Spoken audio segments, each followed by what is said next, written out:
Morning, all. All right, news of the day video for all you fine people on the internet for your Wednesday, April the 9th. We have 5 games tonight in the National Hockey League. The preview's at the bottom of the board.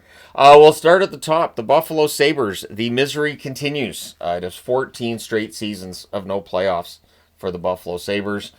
This was confirmed as of last night. So, Buffalo finds themselves on the outside looking in again. Watching as the Montreal Canadiens have gone to the final, gone through a rebuild, and now they're above the playoff line. Meanwhile, Buffalo, no playoffs during that time. So, for the Buffalo faithful, I don't know how this summer's going to go. I think there needs to be some changes made. And of course, Buffalo's played really well the last month and a half, 2 months, but that doesn't necessarily indicate what's going to happen next season. One thing that I've looked at it, and I at one point thought, well, if a team does really well the second half of the season, maybe that means they're going to do well the following season. I remember doing a madness board and finding out, nope. And in fact, I think that's one of the times I made up this whole madness board and then realized, well, this video isn't going to work, so I just took a picture of the board and posted it on social media and never made the video. So New Jersey, they can clinch playoffs tonight without playing a game if the Rangers lose in any fashion or if the Rangers win in a shootout. So the Rangers are up against it. They need to win for various reasons, but basically they got to stay alive in the playoff chase. If you're a Devils fan, you're hoping the Rangers lose tonight. That's kind of a default state anyway, so I don't think that's going to be too difficult for Devils fans to do that. The Capitals, you guys, the Caps fans watching, you guys want Toronto to lose tonight, which may be your default setting as well. If the Leafs lose in regulation against Tampa, which could happen, that means they clinch first place in the East to the Washington Capitals. So, yeah, Caps hoping for first place in the East. Meanwhile, Edmonton and St. Louis are playing against each other, and they're both in the exact same scenario. Whoever wins this game is hoping the Flames lose in regulation. Whoever wins the game between Edmonton and St. Louis will make the playoffs, officially qualify, get that little X next to their name, in the event that the Flames lose in regulation. So, both of them very close to clinching. It's going to happen, just it could happen tonight. So that might lead to a very entertaining game between Edmonton and St. Louis, especially in the event that the Flames are losing against Anaheim at some point. Players are going to be looking at that out-of-town scoreboard. So, yeah, that could be highly entertaining. Good news for Abs fans. I think this is great. Landeskog is in the American Hockey League with the Colorado Eagles on a conditioning stint, meaning that he will be back up. He will be back up, and he has been ramping up his work in practices lately. So it looks like Landeskog's up to speed. He's going to be playing games with the Eagles. Could very well be with the team for the playoffs. It does not matter how well he plays in the playoffs. It does not matter which line he's on. Having Landeskog back in the lineup could be a huge emotional boost for the Colorado Avalanche, along the same lines, I've used this comparison before, as Steven Stamkos for Tampa in their run to a Stanley Cup, where he only played 5 minutes of a game. Wasn't even that. I think it was one shift of a game. But just him being there, just that physical presence, I think it could be a huge boost to Colorado. And I say that as a Dallas fan that is kind of frightened of what Colorado might be able to do in that first round series. Dallas, blowing that 3-goal lead last night. I really hope that the setbacks Dallas is going through right now gets it through their heads. They got to play a little bit better. And that full 60 minutes, not 59, 60. Games are 60 minutes long, unless you go into overtime and then they're longer. So, yeah, Colorado, they had a pretty strong game last night against the Vegas Golden Knights. They are a team to be concerned with if you're looking at teams in the playoffs and who you might be scared of as an opponent. I think the Avs are going to be something, especially if Landeskog's in the lineup. The Winnipeg Jets, Pionk's in a regular jersey at practice, so that's good news. He's getting closer to a return. Kupari in a non-contact jersey. Ehlers and Schenn were not at practice, which doesn't necessarily mean they missed the next game. The Jets aren't playing tonight, so this might just be, letting them have the day off. Ehlers just missed the last couple of games, so that would make total sense. They want him back, of course. They really want to clinch first place in the Central and the West. So getting everybody back and healthy would be great. Getting Pionk back in the lineup would be nice as well. So we'll see if he's able to play in the next game. Senators news. That is a Senators magnet. That is absolutely a logo that the Senators very nearly used when they came back to the National Hockey League. Nick Cousins, very close to a return. And in fact, I think they used that on the shoulder on at least one jersey I think that I have. Anyway, all right, before I get too distracted. Nick Cousins is close to a return, and that'll be great for them, for their bottom six. Confusing for some because Dylan Cousins is spelled different, but it's the same pronunciation of the last name.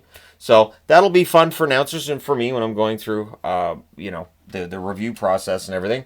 In the playoffs, the Ottawa Senators make the playoffs for the first time in 8 years. So do not be surprised if I put together a video that says "Welcome back to the playoffs." I haven't done one of those videos in a while. It's been a while since I've done one of those videos, but I feel like with Ottawa, yeah, it's earned. It's been a long time since they were in the playoffs.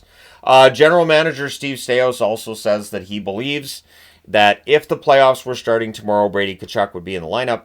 To me, it sounds like they're going to rest him until the playoffs. I would think having clinched a playoff spot makes that far more likely. They're not likely to move up in the standings. They're not likely to drop down to the number 2 wild card. So I don't think there's any point in rushing Brady Tkachuk back and just make sure that he's good to go for the start of the playoffs. And I'll say, too, that if the playoffs started tomorrow, both of the Tkachuk brothers would be in the lineups for the respective teams.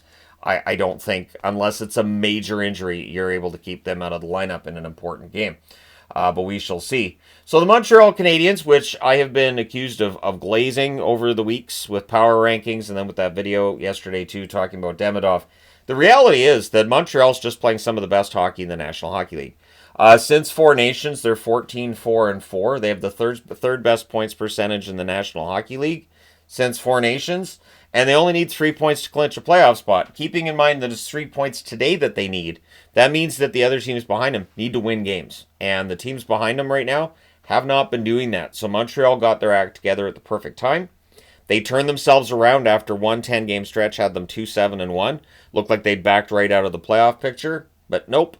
They are a playoff team right now, and I have said, and I'll say it again, I don't know that I'd be all that comfortable if Boston was a top seed playing against Montreal. I have a feeling Montreal will pull off that upset. I do. I feel like that would be a bad matchup for Boston if Boston had made the playoffs. Not the first time I've uttered those words on this channel. So I'm using the Rangers logo for this, but it's just for the game tonight on TNT. This is a really great move. Sam Rosen's in his final year as an announcer for the New York Rangers. It's been an emotional journey. You can see when other buildings are doing their tributes to him. It's moving for him. Probably surprising too. When you're a play-by-play announcer, you probably don't think about how many people are touched by the way that you call play-by-play. But Sam Rosen's been fantastic, and they're putting him together with John Davidson tonight, a duo that was together for about 20 years, calling games on MSG. So Rosen and JD will be together tonight. They're one of my favorite duos. In terms of hockey announcers, I much prefer the, some might say dry, but I much prefer the ones that just call the action on the ice. They don't get all excited. They don't use all the nicknames. They don't it's not a hype machine. It sometimes I feel like, it's like a monster truck rally. And I get that Smithers line in my head of why are we trying to sell these people? They're already here. And I always wonder that with the NHL too. All these commercials, I'm like, I'm already watching the NHL. Why are they trying to advertise? I'm already watching it. But anyways, they're not the only ones that do that. There's TV shows that do that too. But yeah, I'm looking forward to Sam and JD calling the game tonight. I really appreciate the way they call a game. It's very old-fashioned. I'm old-fashioned in the way that I like games to be called. Some of the graphics on during games too drive me insane, but I guess that's just the old man rant that gets started there, and we'll move on for that. But I'm looking forward to that tonight. That's one of the 5 games tonight. So let's get into the preview. 5 games tonight, spread out pretty evenly throughout the evening. 7 Eastern, 4 Pacific. Toronto's in Tampa. A lot on the line here for Toronto. They are 2 points ahead of Tampa in first place. Tampa's 2 points ahead of Florida.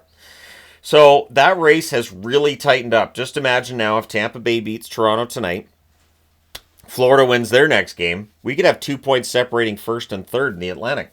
Toronto's 7-2-1 in their last 10. Tampa's 6-3-1 in their last 10. So, yeah, pretty even there. 7:30 Eastern, 4:30 Pacific. Philadelphia's in New York against the Rangers, so at MSG. And if you're going to have Sam and JD together one last game, it has to be at MSG. Both the Flyers and the Rangers are 3-6-1 in their last 10, so they've both fallen out of contention to the point where the Flyers are mathematically eliminated. And the Rangers are on the verge of it. They're 8 points back of a playoff spot.